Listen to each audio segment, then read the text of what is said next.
Hey folks, this is JR with DIY Prepper. Welcome to the channel. As preppers, we spend a lot of time and resources getting ready for things that could potentially do us in. Things like natural disasters or dangers from like mutant zombie bikers and mess like that. But many times it's our own mistakes that will either kill us or royally mess up our ability to deal with a particular situation. Now, there's some common knowledge out there like don't talk about your preps, exercise good OPSEC, and that obviously is a good thing to know about, but there's also some other very dangerous things that preppers do that could cause them significant problems. So today we're going to talk about those other things that could get preppers killed. And one big way that preppers will get themselves killed during a disaster is by making bad medical decisions. Maybe it's using the wrong medication for a particular illness, or they just treat injuries the wrong way. An example of that would be a friend of mine who went on a mission trip to Kenya a few years back. They were using dirt bikes to get around, and he had an accident, fell off the bike, and really messed his arm up. Now, the proper way to deal with that, especially when you're out in the middle of nowhere, there's no medical help that you can get to immediately, is to clean it out, cover it up, and then make sure it stays clean and covered until you can get to help. But what they did is they dumped hand sanitizer inside of this big messed up area and then used super glue to close all of that up. And there are a couple things wrong with that. First off, hand sanitizer has alcohol in it, and that killed healthy tissue in and around all of the messed up stuff. And when they super glued it, they trapped all of that dead tissue and any like crud or bacteria that survived the hand sanitizer inside of his arm. And since it was glued shut, there wasn't any way that they could monitor it and clean it out. And within a couple of days, his arm was starting to get really, really infected. Thankfully, they found some doctors who told them that if it had been another day or two before they reached him, then he probably would have lost his arm. So be sure that you know how to treat those injuries that are probably going to come up. Then another issue is taking the wrong kind of medications for a given illness.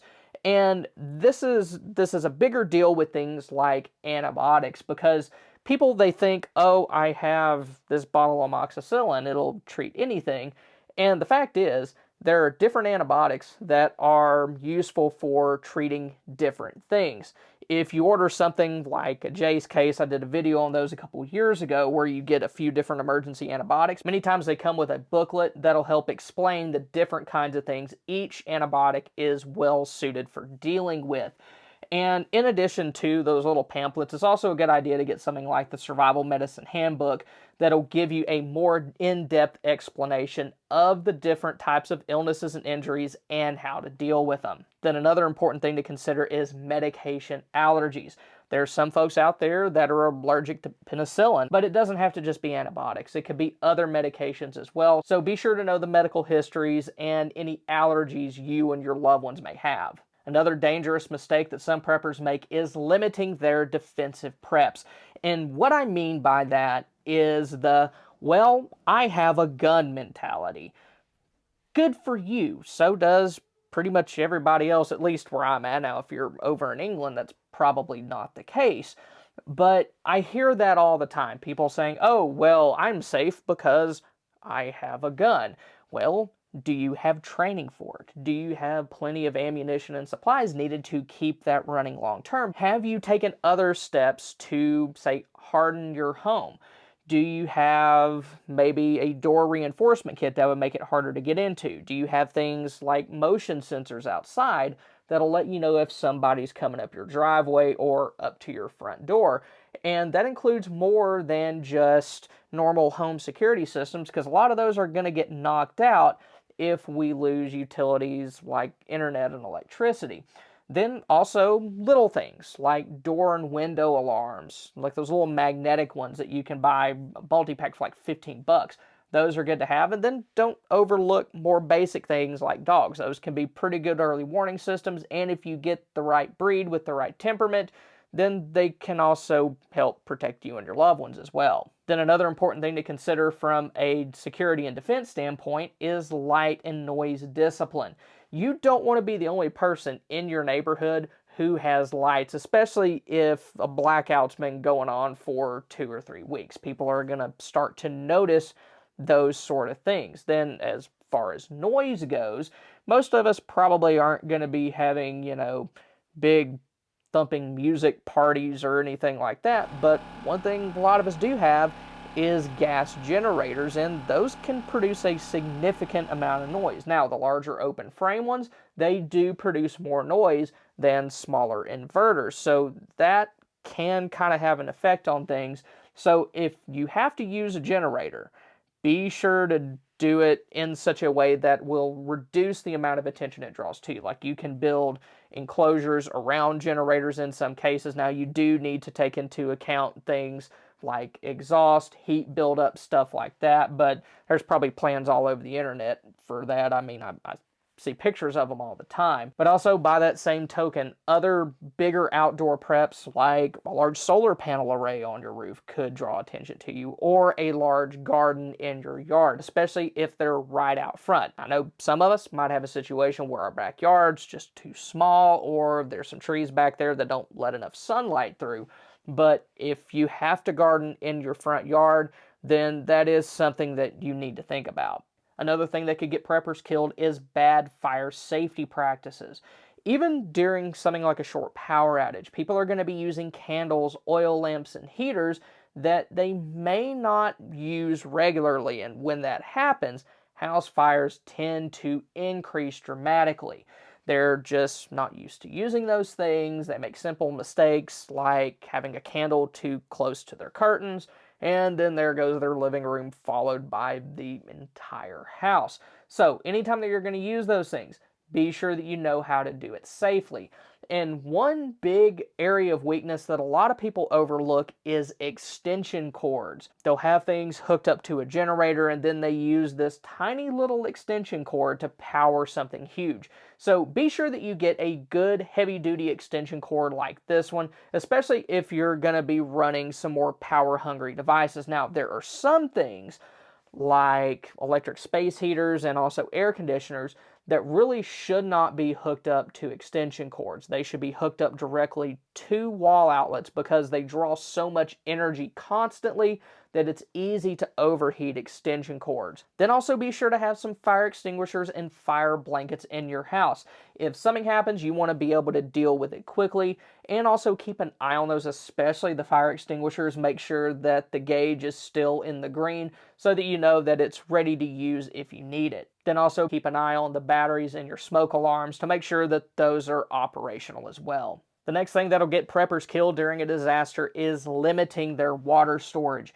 And what I mean by that is only storing potable water, meaning water that you can drink. Now, of course, you want to have plenty of water stockpiled that you can drink, but you don't want to overlook maybe some ways that you can store additional water for other tasks like cleaning or flushing toilets if the water goes out for a couple of days.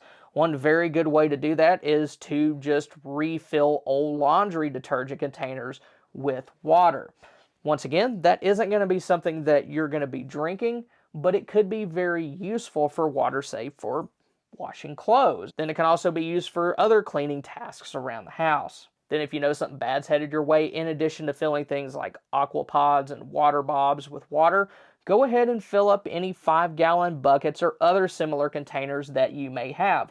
While they may not be food grade and they may not be the cleanest water in the world, you can use them for those other tasks like flushing toilets, and then, even for your garden if you need to. But if you do that, be sure that they haven't had any harmful chemicals or anything like that stored in them. Another area where preppers limit themselves is with their food storage, and usually they'll do this by just stockpiling one type of food. Maybe it's freeze-dried food. That, of course, is bad because it is incredibly expensive. If you were to take that same amount of money that you spend on freeze-dried stuff and spend it on like dry goods and canned goods, then you would have exponentially more food to last you through a disaster. Then taking the cheap route too far can be bad also. Maybe you have a bunch of rice and beans, but you don't have anything else. Then that's a problem also, because you're not going to give your body all the different nutrients that it needs. So in my opinion, it's best to kind of mix things up and have a good variety within your food storage, like maybe have some freeze-dried stuff to keep in your bug out bag and also to serve as like a nice quick meal. And some of the stuff's pretty tasty, it could be a decent morale booster. Have your dry goods because they're cheap and you can store a lot of them, and have plenty of canned goods so that you can supplement your diet with things like fruits and vegetables. And also canned goods, they're a very good way to store different kinds of meat. Freeze-dried steak is very expensive, and who knows, your freezer could break down even if you have a reliable long-term power source, and having some meat in the form of different canned goods could be very beneficial. Another mistake that a lot of preppers make is relying too much on technology. If y'all have watched my channel, you know that I love things like solar generators. I like my LED lanterns, my battery-operated fans, and all those cool different kinds of things. But I also do my best to have some more primitive preps as well. Like there, I have an Aladdin lamp, I have a candle lamp, and also towards the end of last year, I showed a video on how to make candles, and that of course is a good, more renewable way to have a lighting and heat source long term.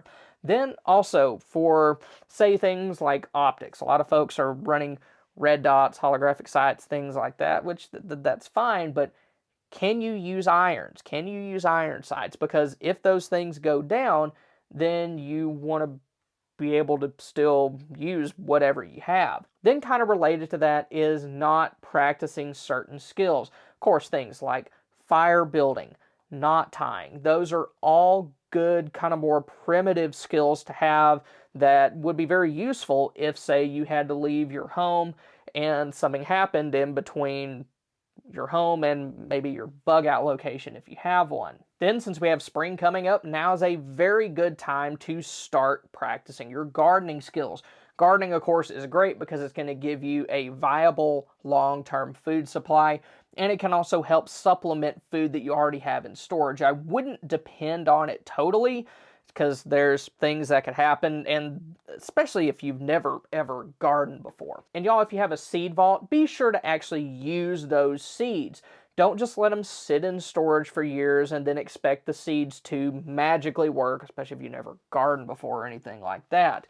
Even if those seeds are well sealed, there's a very good chance that their germination rates will drop, meaning fewer of them will sprout. And then even the ones that do sprout may not produce the amount of fruit that they would have when they were from last year's season. So start gardening if that's something you haven't done yet, and if you already have seeds, then be sure to use them. Now, if you want to see 5 practical preps that you could use during a disaster and also in everyday life, then click here. Or if you want to see a list of canned goods every prepper should stockpile, then click here. Thank y'all for stopping by. Y'all have a good one.